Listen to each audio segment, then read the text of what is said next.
Welcome to the National Women's Fitness Academy podcast. We're here to talk about women's health, female hormones, body image, and all things health and fitness.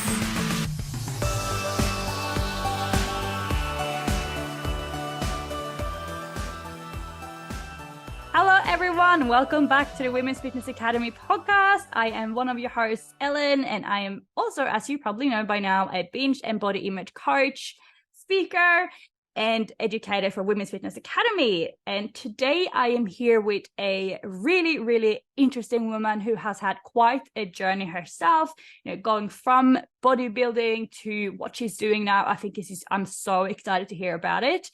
And I think you guys are really, really going to enjoy this episode as well.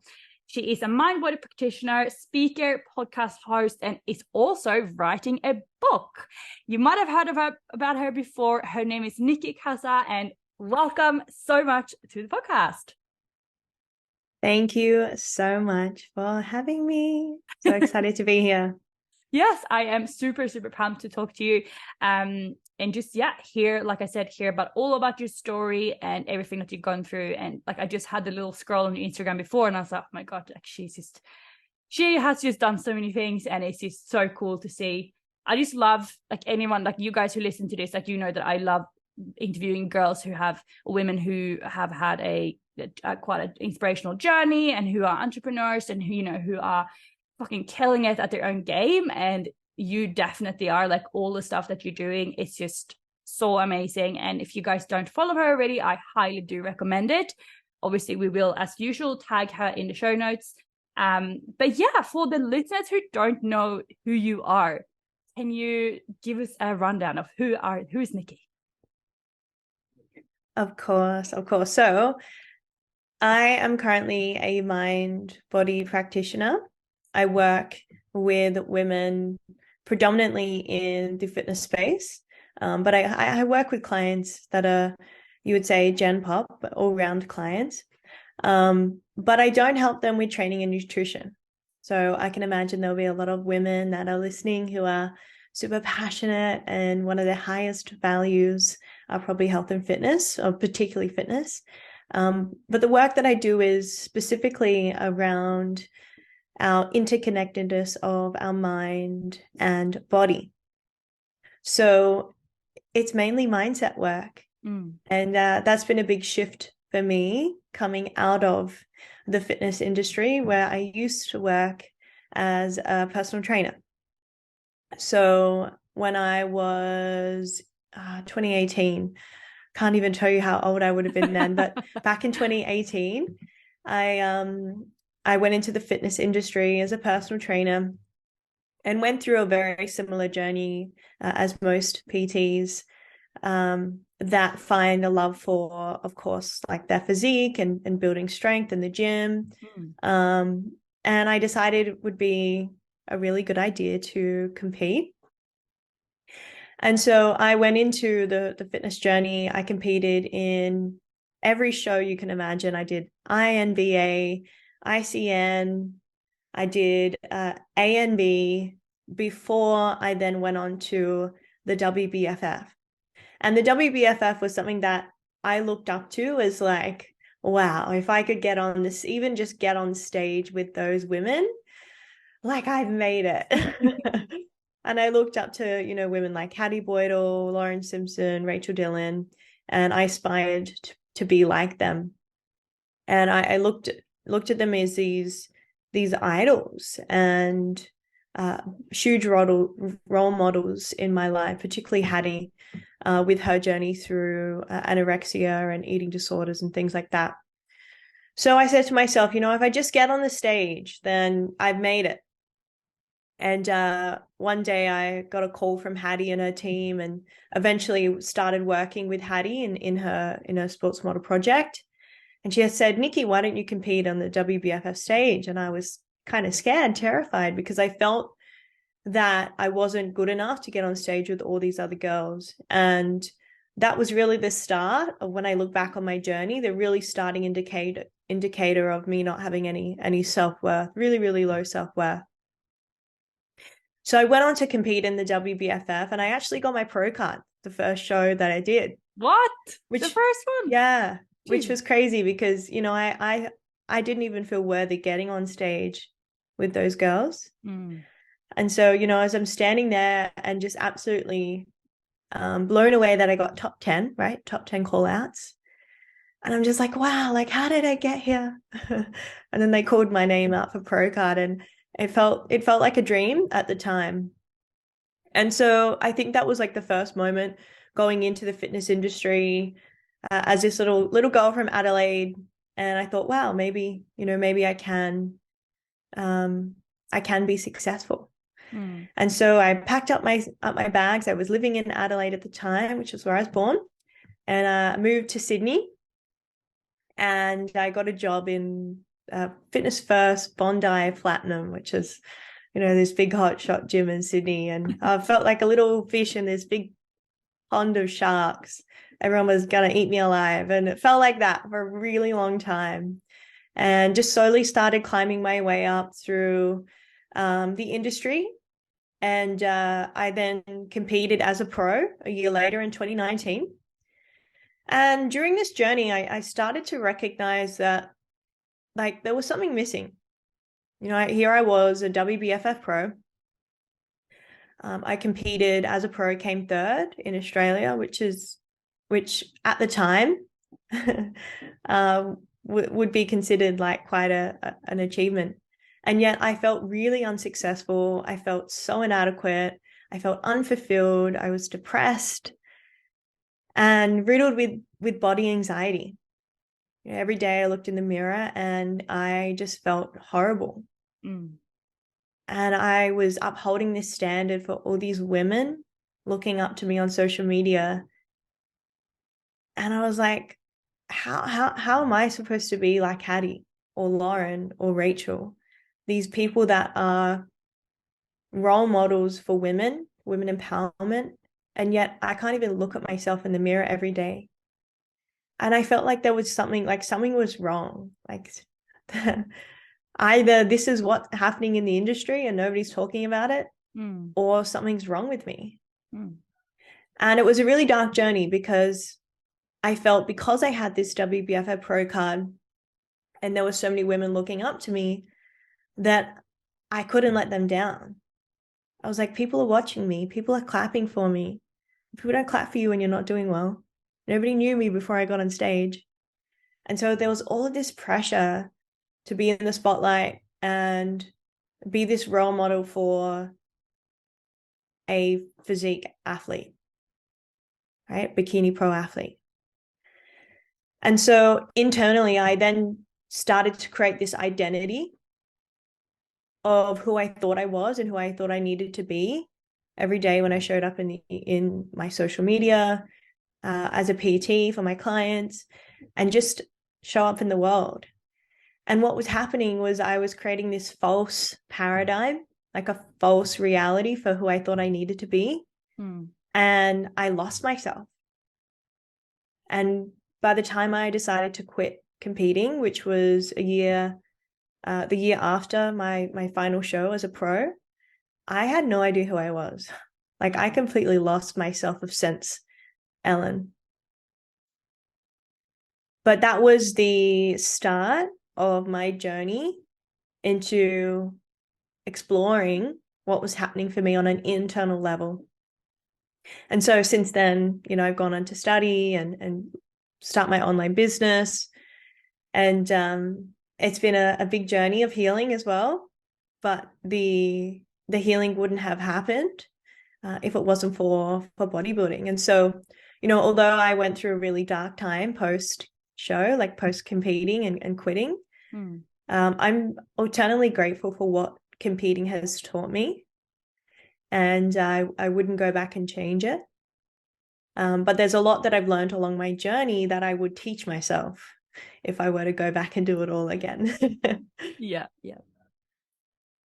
Wow, that is quite a journey, and I can relate like so much to what you were saying about how it was like your identity and you didn't know who you were when you gave that up. Like, I used to do a lot of CrossFit. I was very, very like extremely obsessed with like competing and training, you know, 4 hours a day. And then I just got so injured. So then I couldn't train anymore because I was like completely overtraining. And then like same with you, like I was like, okay, well, if I'm not training 4 times a day, if I'm not like the macro tracking queen, like who the fuck am I? Like it's so scary. And I understand if it can be hard to relate if you've never had something that you feel like this is my identity now, like being a pro or being like a lot of my girls are like stuck in the binge eating. They're like, I am a binge eater. So like letting go of that identity, it really is so scary, and it really takes so much courage to do that. So like you should be so, I'm sure you are, but you should be so proud of yourself for taking that step, because it's honestly one of the scariest things that you can ever do. But what was there anything that happened that was kind of like, you know, nope, this was the last straw, like now it's definitely time for me to change? So there was quite a lot that was building up over time. There were things happening both on an internal and external levels where it was just like building up, and I kind of got to a point where I just like broke. So on an internal level, I was dealing with binging, like I was binging all the way up into my shows.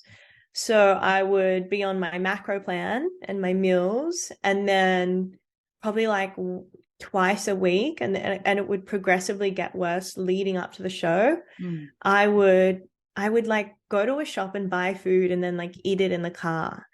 And I was like petrified. I was scared to go to a shop and buy something like a packet of chips. I would almost feel like I was going to have a panic attack because I thought someone would see me. And I started to like notice all these things that I was doing. And I was like, Nikki, like this is bad. This is really, really bad. I remember one time, Ellen, I had eaten this big packet of chips in the car, right? And I came home and I was living with these flatmates at the time. And this was when I did my second show in the WBFF. So I was a pro at this stage. And I come home and I was living with these flatmates. There was 3 of them, and I thought they're going to see my belly. Like, they're going to know I've like splurged. So I went into my room and I closed my door, and I was like, okay, I know what I'll do. I'll do some exercise. I'll burn off the chips. And at this stage, I'd been a PT for nearly 3 years. I was like, Nikki, you fucking know the science. Sorry for swearing, but like, no, it's fine. You know this.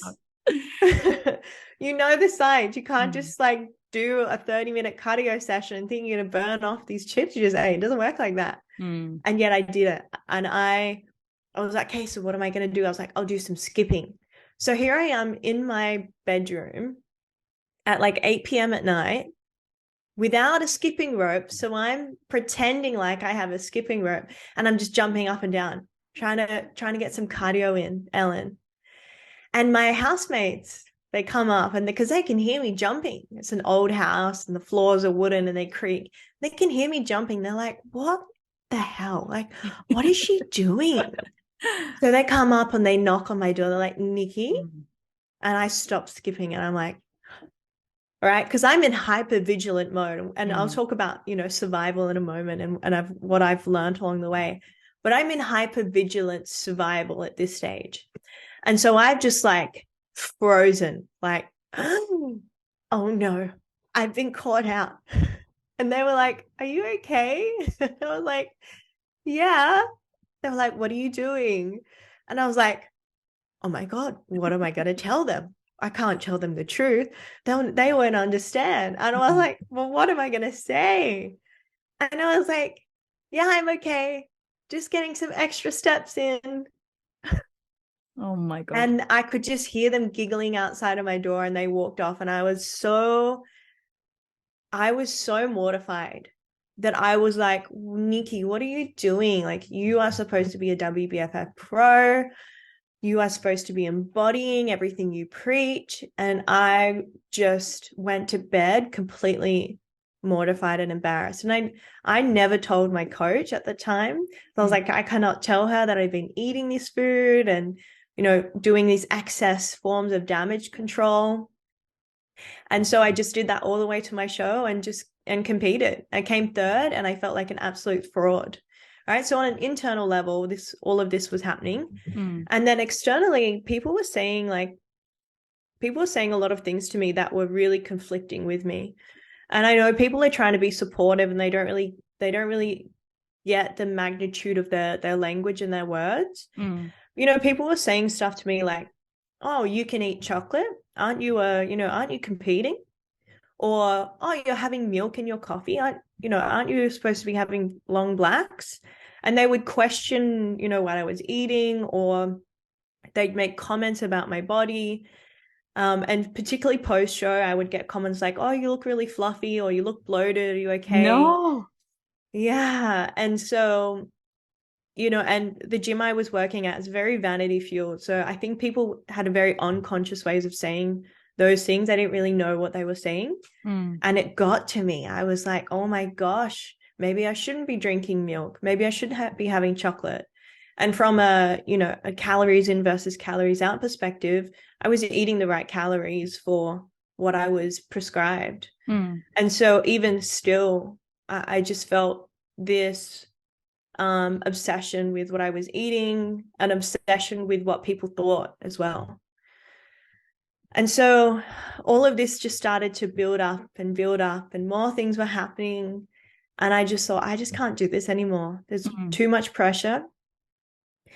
And after my last show, I decided that the way I was eating, treating myself, looking for external validation, that I couldn't wait till my next show, which is what I used to do. I used to go into these dark cycles. I call them the valley of despair, where you go out of a show, you go into your post-com blues, go through damage control. So I go out of into my valley of despair, and then go, I know, I'll just do another show to get back on top of my unhealthy habits. Like, I can't keep doing this anymore. And I did that after 5 shows. Show after show, I did the damage control each year, and I thought, nah, something needs to change, because no matter how hard I try, just being more strict or trying to be more disciplined wasn't actually helping. It was only exacerbating the problems and making the anxiety of being perfect even worse. So something had to change, and I knew that there were some things happening on an internal level that I was really scared to work on, because it meant looking at that shadow, my shadow. And yeah, that was really scary, but I knew nothing would change unless I changed. Yeah. And like you said, it is freaking scary. Like I always say, like, self-development work, like if people think it's fun and easy, then you're not actually really doing the work. Like listening to a podcast with Jay Shetty is like, oh, I feel so motivated and great now. But actually doing the work, like looking at your shadow, really facing that ego and just understanding where it's coming from, what your triggers are, like it's fucking scary, and it's hard. Like it's meant to be hard. So I think that's super cool that you've done all that stuff, and obviously what you're doing now is so amazing as well, and we need so many more people doing it. But from your story, like you had a lot of like you relied a lot on external validation, like for people to say, oh, you look so good in the show, or like in the gyms and stuff like that. How did you, because I can imagine in the bodybuilding industry that would be something quite common. How did you start overcoming that and kind of being able to validate yourself? Yeah, great question. Look, the external validation is, like, consider it like a symptom of the root cause, the root source of the problem. So, you know, external validation was a symptom. People pleasing was a symptom. Depression, anxiety, binge eating, body dysmorphia, all of these were symptoms from the root cause of the problem. Now, back then, I thought that bodybuilding was the problem. And I think I see a lot of people talk about their experiences of competing, and they blame competing, like competing gave them an eating disorder. The thing is, competing doesn't give you an eating disorder, but it can trigger a predisposition of problems that have been created from your childhood. So when I actually started to do a lot of the inner work on myself and wanting to understand like what was causing it, all of it was pointing back to parts of me that were burdened from my past experiences. They showed up through high school, they showed up through primary school, they showed up through when I was a little girl, and they were created along the way. So I think it's like really important, like first off, if there are any competitors listening or anyone who's considering competing, is to not get scared by this, because if this doesn't show up in competing, it'll probably show up in your relationships, right? When you go through a messy breakup, women also go through these things, anxiety, depression. There's a lot of people who are seeking external validation in things like their family or work. So it's important not to look at the external thing as a problem, but to look at the inner source of where it's coming from in the first place and how our external world is mirroring that back to us. So that's really, really important, because what can happen is if we look at, you know, it's other people that needs to change, it's my environment that needs to change, it's my job or my hobby that needs to change, like the bodybuilding, like those things can help by changing the environment or the healthy place you're in. But the most important part is the inner work that you do. So it wasn't necessarily, for example, leaving bodybuilding or, you know, not posting on social media, although those things obviously helped along the journey. It was the inner work that I did, particularly centered around inner child healing and my identity. So when we don't know who we are, or we struggle to have self-certainty in how we show up, of course, then we will look for people to tell us who we are, whether we're good enough, whether we're, you know, making the right decisions and we're on the right track. And so if, for example, when we were younger, we didn't have parents that gave us the ability to find a sense of who we are, maybe they lacked emotional presence, right? So they were emotionally unavailable. We might then people please in order to get our parents to love us, right? So this is just one example. And so for me, like growing up, Ellen, my parents were emotionally absent. Like my father worked all the time. He was never present. And if he was thinking about work. I never really got any hugs from him. He never told me he loved me. There was no physical intimacy from my father. And my mom, she was an alcoholic. So she numbed her emotions through alcohol. She was also emotionally unavailable. And it makes a lot of sense given, you know, those two dating each other. But what happened for me was that I felt like I needed to be in the spotlight all the time to get their attention. If I did really, really well, then I would stand out and they would tell me I was a good girl. So I felt like I had to create this good girl complex, which is a real thing, good girl complex, which is what a lot of women have. And essentially, I had to perform for my parents' love. I had to do well in school. I worked extremely hard. I became really successful. I got distinctions in all of my dance exams. When it came to school, I became an overachiever. And so that then was created as like this identity and this part of Nikki the perfectionist and Nikki the overachiever, so that I can be the good girl. And if I'm the good girl, mommy and daddy will love me. They'll clap for me and they'll tell me that I'm good enough. So we can see that if we then carry that over into who I was being as a bodybuilder, it was that. I was like, I have to be the good girl. People can't see me eating the chips. No, then I'm bad. You know, like, people need to clap for me. No one's going to clap for me if I'm not eating on the plan. Yeah. Right? What will people say about me? The pro who doesn't actually, you know, embody her values. She has no integrity. She's not an athlete. And so I had to be the overachiever. And if I made a mistake and I slipped up, I'd work even harder, right? And so these patterns were created with the external validation. They weren't created through bodybuilding. They were created from my childhood, growing up, from my parents, also from society and these huge expectations we place on our children to be perfect, right? Girls are taught to be perfect and boys are taught to be brave. Girls are taught to be quiet, be smart, sit down, don't be too loud, be proper, right? And boys are taught to be loud, give it a go, be brave, try, climb the tree, hurt yourself, right? Pick yourself back up and do it again. So these girls were created from society, these huge expectations to be perfect. So I know a lot of women who would be listening right now are probably like, oh my God, like I feel that. There's like this need to be an overachiever, to be perfect. And I felt like I've had to perform my whole life because my self-worth has been based off how well I do, how hard I work, and my success. Yeah, for sure. Yeah, I can definitely relate to it. So I can imagine there be so many other women who can relate as well, especially because so many of the girls who listen to this podcast, they are either coaches in training or they have their own business.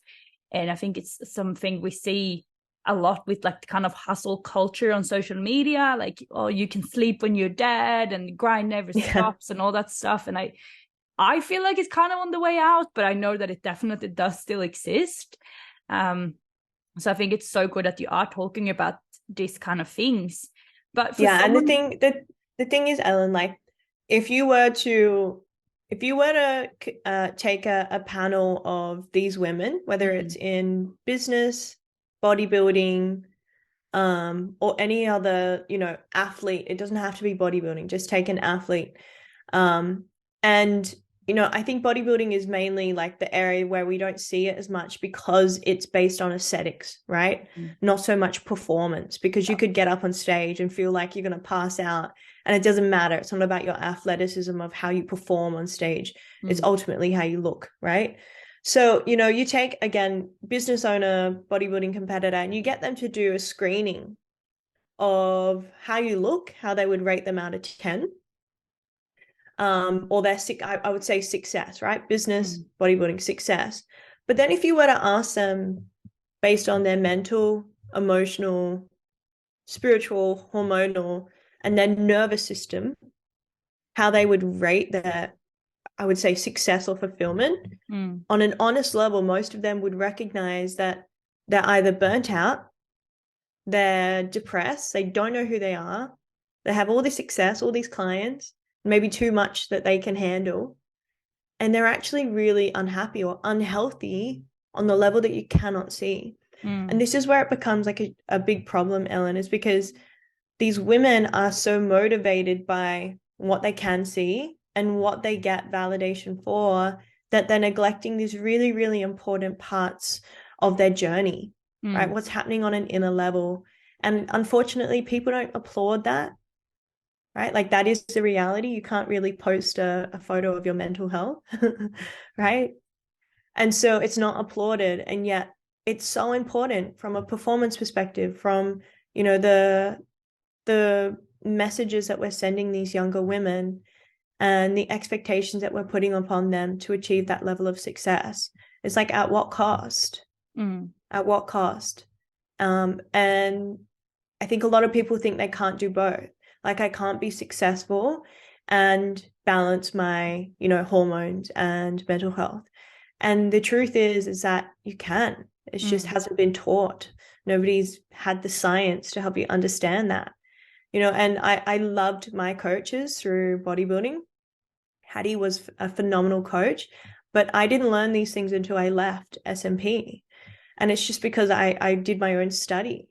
And so the gap is that there's a lot of uneducated coaches out there. We are seeing a huge rise in coaches educating themselves. And that's why I love the Women's Fitness Academy, because it's no longer just the fitness industry. They are really integrating multifaceted levels of health and well-being, which is so important. But I do see a lot of coaches that are 5 steps behind and really need to catch up, because they're doing their clients a disservice by not teaching them and mentoring them on these things. Yeah, for sure. And I hear it all the time. People who just been coming to a coach for like a couple of weeks, and then they're like, oh, like, you like going to the gym, you should compete. So then they basically get another client under their belt when they're going on that show, but it's just they don't take into account all the mental aspects of competing in, honestly, in any kind of sport. Like it's been a lot of like with CrossFit, for example. Now I've seen there's so many athletes who started posting like, I've actually struggled with orthorexia for the last however many years because they're overtraining, they're obsessed with their food. And there's, like you said, there's not enough coaches who also do the mindset part of it, and helping, especially with athletes and overachievers. Like, how does someone start feeling like, you know what, I am good enough. Like, I can go into that show and I came last and I can still be happy with myself. How do you get to that point? You're asking, how can people get on stage, come last, and still feel a sense of self-worth?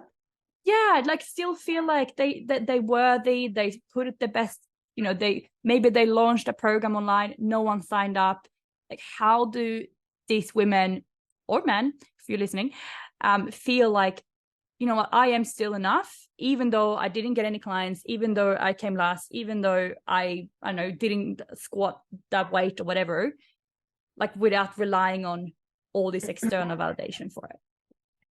Okay, so, and it's an interesting question, because one thing that I notice happens in every single client that comes into my space is that when we have a desired outcome, what happens is people are trying to achieve it in the opposite way that actually gets them the result.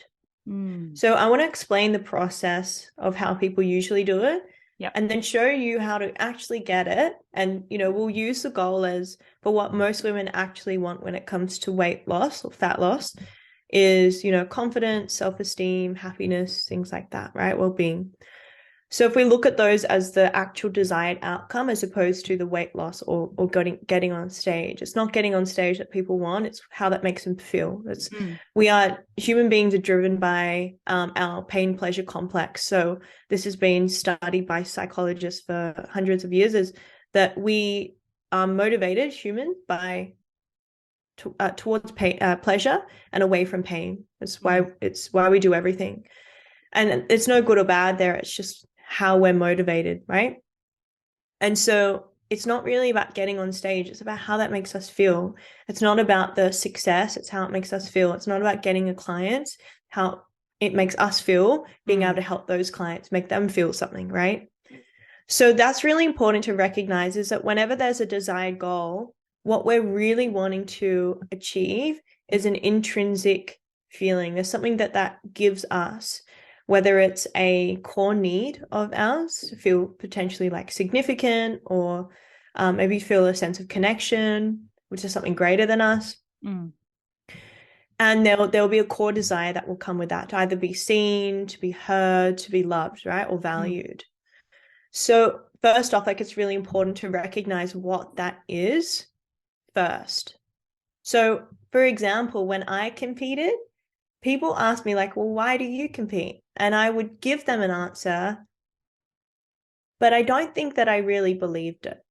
Because when I went through my healing journey, I found out why I was really competing to begin with. And it was because I didn't feel worthy, and getting on stage would mean that I was good enough. So it wasn't really about being an athlete. It was that would mean I was good enough, that I was worthy.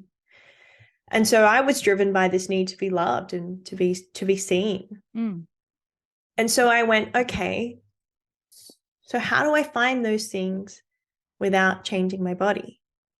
How do I find those things without getting on stage? How do I find those things within who I am right now? And the hardest thing was coming to terms with that when I saw myself in the mirror. Because I kept telling myself, if only I just lose this weight that I put on post-show, like then I would be in a good place, and then I could really work on loving myself. So I was still stuck in this trap, Ellen, as if I just lost this little bit of belly fat that I put on post-show, like then I'd be in a good place, and then I could really work on, you know, my mental health. I just feel like I just got this stubborn, you know, this belly fat. And the more I kept getting in that trap, the further I was getting away from the goal. the goal of, if I lose this, then I can get that. Right? If I do this external thing, then I can get this internal feeling. If I have this many clients, then I'll feel this way. If I get on stage, then I'll feel this way. But what happens, Ellen, is when we get there, we're still the same person. Right? Clients or doing a show doesn't change you. Right? A show is something that's external to you. It's not who you are. It's just something you do. And so when you get to the show, you do it, you go, I thought I'd feel a little bit different. Yeah, I still feel the same. The thing is, you're not a human doing, right? Doing a bodybuilding show is not going to change who you are. You're a human being. And so a lot of women get there and they go, well, I thought I was going to, I was going to feel different. Or the other thing happens is that they don't get the desired outcome, and now they feel even worse because their self-worth was so connected to their results. So I was supposed to get the clients or do the show and do really well. And because I didn't, now that's even more proof for me not being good enough. So women really need to start to get on their journey of looking in the mirror, looking inwards, looking at who they are outside of their businesses or their careers and their relationships, and ask themselves, well, who would I be without these things? Because these things aren't me. They're things that I have or things that I do. I have a body. I have a job. I do bodybuilding, but they're not who I am. And if women are struggling to figure out the answer to who am I without these things, then that's the first indication that they're using these external things to tell them who they are, whether it's through their success or their achievements or the shiny syndrome, as I call it. So your boyfriend, your job, and your hobbies cannot tell you who you are. Like, only you know that. And so when you come back to the truth and the core of who you truly are, it doesn't matter how you look. It doesn't matter what you do, because you're so secure in your sense of self. You're so sure in who you are. You can close your eyes every night when you go to bed and love who you are in your body and actually develop a connection with your body that you're trying to build through your health and fitness journey. Actually build a connection to your self-worth, your empowerment, your confidence that you're actually trying to get through your competing, through your, your fitness goals, through your business, through your relationships. You'll figure out that it's not actually a process of doing more. It's a process of undoing all the shit that you learned along the way that told you that you weren't those things to begin with and that you had to find them outside of yourself. Wow, I think that is so powerful. Like, I literally got goosebumps when you were talking there. And it's something that, like, God, we need so much more of it. We need so many more people talking about this and like where our self-worth comes from. And yeah, like the money isn't gonna make you happier. The winning the show is not gonna make you any happier. The car is not gonna make you any happier. Like, maybe for a brief moment, but then you go back to where you are now. But you talked a little bit about body image as well, and like wanting to lose those extra like few kilos or whatever it is. And I can imagine there'd be a lot of girls listening to this who do struggle with their body image, and it could be anything from wanting to lose 2 kilos to look a little bit more shredded to wanting to lose like 50 kilos. But what advice, like, is there anything that these women can start doing now to kind of start overcoming that negative self-talk? Yeah, so first thing I want to say to these women who are like, I feel that I still need to lose that body fat because I'm just not comfortable. That's one thing I hear quite often. Yeah. The irony in my journey, when I stopped trying to lose body fat, I lost the most body fat ever. Yeah, same actually. It's sort of like, yeah, same for you. It's sort of like when you are, if you're single listening to the podcast, like when you're desperately trying to find a hot guy in your life, and the universe just like sends you all these like, shitty men who break your heart, and then you're like, oh, that's it, I give up. Like, I'm mission solo. And then you're like, all these amazing men are entering your life. You're like, no, go away. Yeah. Right. Yeah. It's like that. I don't know if you girls ever experienced that. I've experienced it in my past. 100%. It's I so live in weird. Bali. It's red flag central. As soon as you don't want it, the universe is like, are you sure? Yeah. Yeah. And it's like, it's the same thing with my body fat journey post show, right? Through my healing. The harder I was trying to hold on to control, the less I felt in control. And so the complex is that you have to let go. You have to surrender. You have to let go of control. Now, for women, when you go through your healing journey, the first thing you need to learn is that you are living in survival. Now, what that means is that when we look at your nervous system, you'll be in either one of two states. You'll be in hyper arousal, which is a state that every bodybuilder will be practically living in when you compete, because especially if you're in a calorie deficit, by default, you are in survival because you're not getting in enough calories. And also from the pressure to be a good girl, the pressure to be perfect, the pressure maybe to be a role model for your clients or your followers. What that does is it puts you in a hyper aroused state, which is your overachiever, your perfectionism state.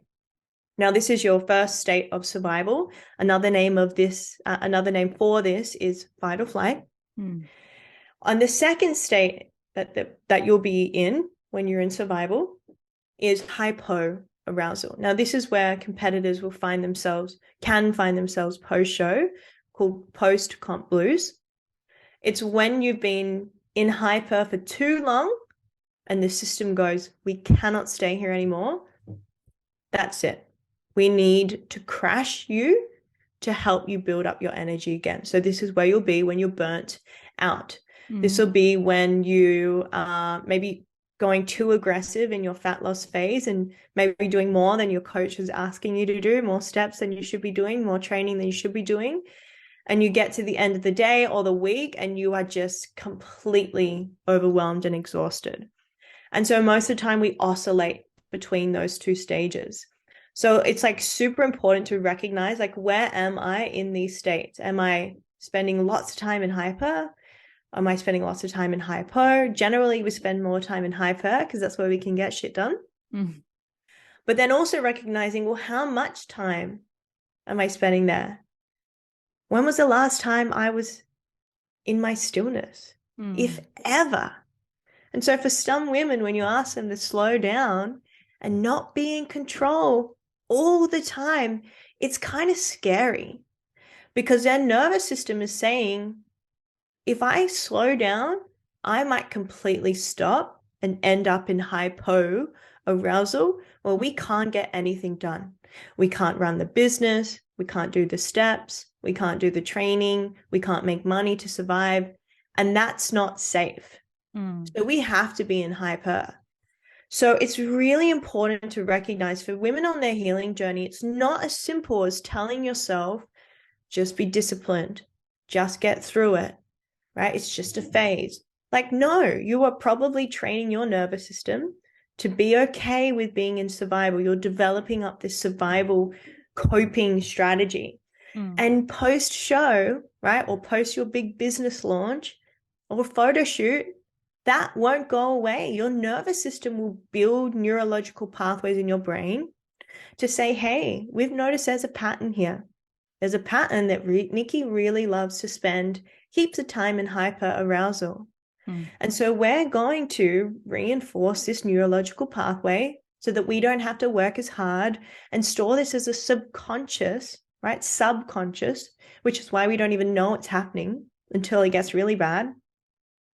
Store this subconscious pattern in her neuro pathways so that we can work for her. We get really good at being in survival. That way she can keep moving towards her pleasure and away from her pain, and we can keep those tables turning. So eventually this will lead on for years for some women. Women listening, you might notice you've been in survival since you were a little girl. And so when we recognize this and we go, wow, I cannot tell you the last time I slowed down. Cannot tell you the last time I surrendered into control. Can't tell you the last time I felt safe in my body. we see that there's a really big problem that women are experiencing. And then this is why I say, like, it's so important not to say that the bodybuilding is the issue. Is this survival mechanism is not just going to show up in bodybuilding. It will show up in your relationships, in your career, in your relational dynamics with your parents or your friends or your colleagues, whatever it is. Because the way you do one thing is the way you do everything. Your nervous system won't just be in survival when you get on stage and then you just go fine in another area of your life. It's not how it works.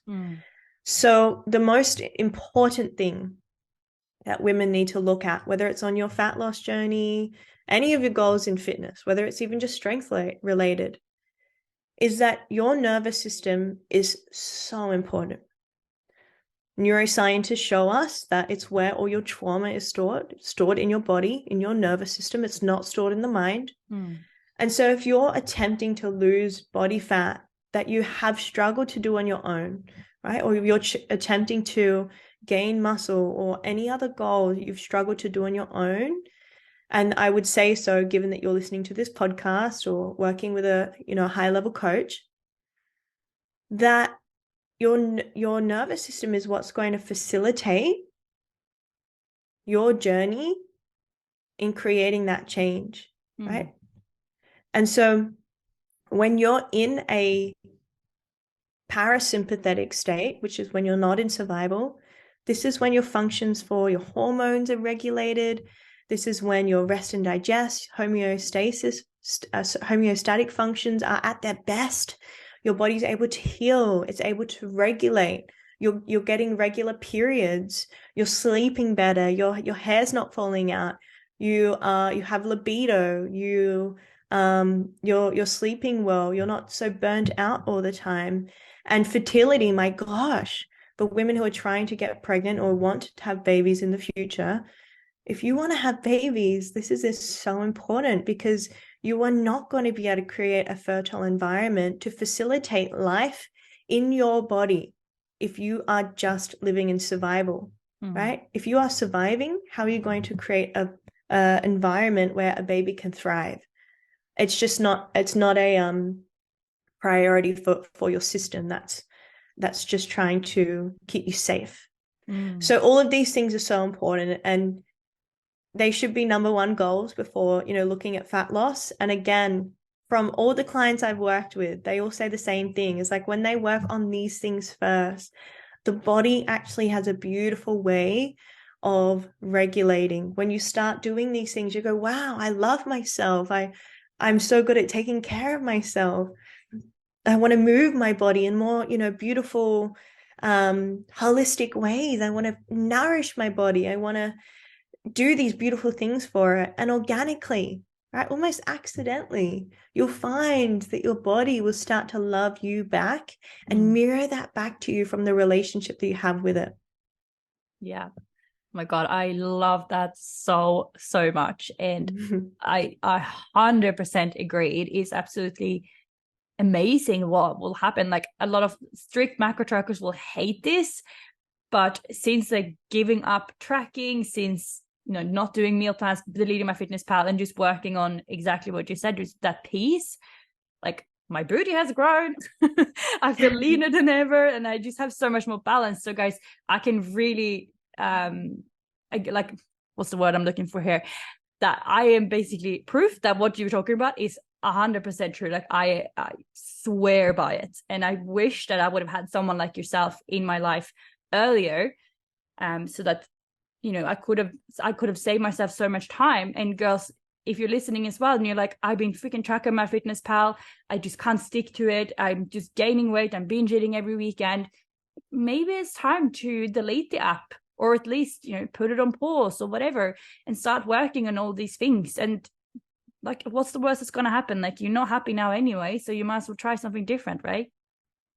Yeah. And so, like, here's the big problem, is that, because I've been in this cycle before, the cycle of, so you're telling me that right now I'm binge eating because I'm trying too much, I'm trying too hard.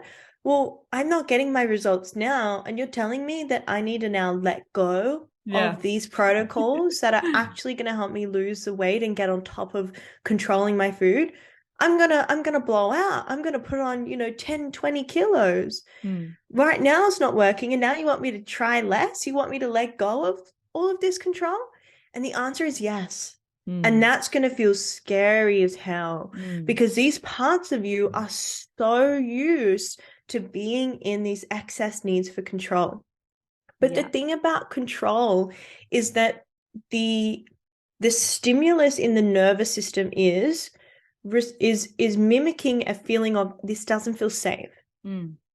So essentially, in the process of needing excess needs for control, right? So we're talking about this like hyper-vigilant need for control, right? Otherwise, I'll put on 10 kilos or this will happen and no one would love me. I won't love myself. You're saying to your nervous system, you're saying to your brain, hey, my body is not a safe place to be. We need to get away from it. And so you're actually reinforcing the initial problem that you have with your body, which is you not being in control. You not being in control of your impulses, your emotional reactions, right? To food, to your triggers. So by needing this excess need for control, you're actually reinforcing that your body is an unsafe place to be. So the solution is that, yes, you really do need to let go of this excess rigidity of controlling your macros, or maybe it's related to your exercise, or related to looking at your body in the mirror, or related to like certain consumption of food. So whether it's clean food or restricting a certain food group like carbs or white carbs, things like that. And there will be parts of you that will come up that will have all of these ideas about what that will mean. And this is where the shadow work is tremendously important, because if you don't work on those parts, of course they're going to win, right? Of course they're going to convince you that you're going to put on this weight and that's going to mean you're not good enough and you won't be happy. So you then have to work with these shadow parts of you that are disintegrated and essentially like they're burdened parts of you that have these beliefs and probably core beliefs about where your self-worth comes from, that when you do these things, it means this about who you are, your self-worth, your deservingness for love, for acceptance, for your internal values. And being able to change them, to rewire those parts of your brain, right? You can change your brain pathways in a process called neuroplasticity, which literally gives you the ability to change your brain structures. And by doing that, you're able to, reparent, right? Which means like mature these younger parts of you that are burdened and have these really outdated ideas about where your worthiness comes from. And by doing that, it restores your mind-body coherence. So when your body is telling you that it's had enough food, you're able to listen to it rather than overeat. When your body is telling you that intuitively it wants to eat some of this, you're able to listen to it. And that's where things like binge eating disorder, your other forms of eating disorders, body dysmorphia, you actually build a sense of control, right? But what we're really building is autonomy here. But you really build a sense of control you're looking for. But the scariest part is that you have to learn to let go of what you know isn't working and build more of a sustainable process of inner work first, so that you can really build that autonomy with your mind-body connections. Right. And here's the thing, Ellen, most women are unaware of what's happening from their chin downwards. Yeah. Wow. I'm just looking at the time now. We go for almost an hour. God, you're saying so many amazing things. I'm literally going to listen back to this episode and take notes because I feel like it's just like so many things. I'm like, yes, that's so true. Oh my God, it makes so much sense. Yeah. So and it's so hard to, we're talking about, I've worked with clients for over a year now. I've got bodybuilding clients that come in. I've been struggling with binge eating, and Jani, one of my current clients at the moment, she's over 100 days binge free. She came to me after competing, and I've been working with her for nearly 6 months now. So to get it all in just an hour podcast is really difficult. So we might have to do a part 2 down the track. I know. I was literally just thinking that as well. But yeah, it's been so amazing to have you. And I am definitely, because you have your own podcast, right? I do. My podcast is called the Nikki Cassa podcast. Amazing. I talk more about my journey there. Yes. We will definitely link that in the show notes. Do you also have any programs coming up? Are you taking on new clients? Where's the best way to kind of get in touch with you? Yes, so I am taking on clients for the conscious woman, and I love working with women in the fitness industry for this reason. It's where my passion and my love lies from my own personal journey. However, you don't have to be, a health and fitness enthusiast to work with us in TCW. I have, teachers, I have nurses, I have I've got single moms, people that are still just passionate about their inner work and really transforming their relationship with themselves. So we do intakes every couple of months, and we've got an intake coming up this month, actually. So if you're interested in joining us, we can just jump on a call and have a bit of a chat about you and your journey. So reach out to me on Instagram. My handle is Nikki Cassa, NIKKICASSA. So we've got TCW level 1, level 2, and there's some amazing things we're doing for women in that space with inner child healing, trauma healing, body image, identity, neuroscience, quantum physics. We've got everything in there. So I would love to be a guide and a light for anyone listening. Oh, I love that so much. And yeah, guys, definitely do check out her page and her podcast. As you've heard now for this past hour, she's freaking amazing. And I honestly can't wait to just binge all your episodes after this. But Nikki, thank you so much again for coming on and spending an hour with me.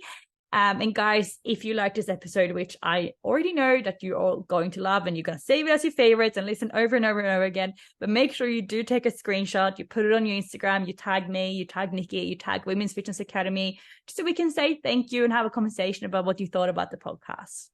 Thanks, guys, for listening, and thanks, Nikki, for coming on. Thank you.